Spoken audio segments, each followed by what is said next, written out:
Барлықтарыңызға сәлем достар, менің каналыма қош келдіңіздер. Каналға тіркеліп, видеоға лайк басуды ұмытпаңыздар.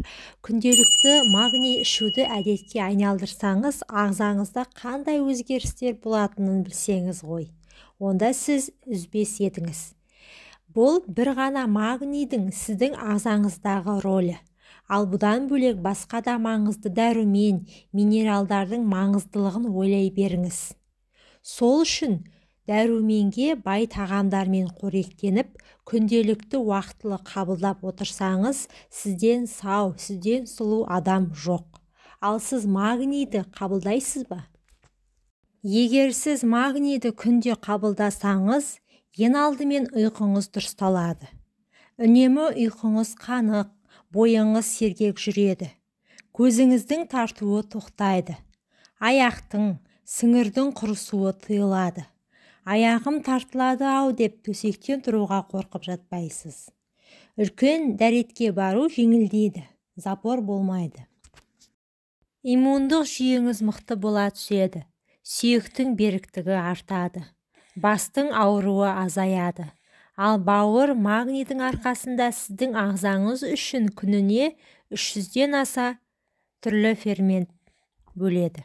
Уайымнан, қорқыныштан арыласыз. Сондықтан күнделікті магний ішіп отыру маңызды.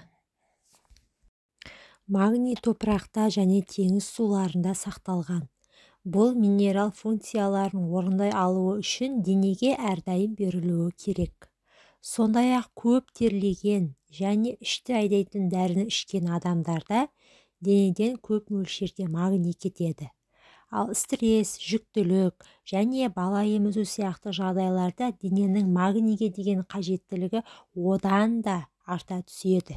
Және бұл минералды жеткілікті мөлшерде алмағандықтан сүйектердегі магнийді қолдануға кіріседі.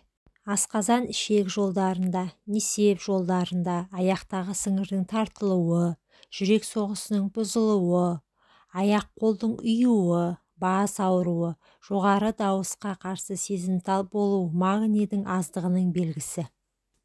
Магний дәнді дақылдарда, бұршақ қандыларда, көкөністерде, жұмыртқада, алмада, жаңғақта, күнбағыста, сәбізде және салат жапырақтарында көп мөлшерде болады.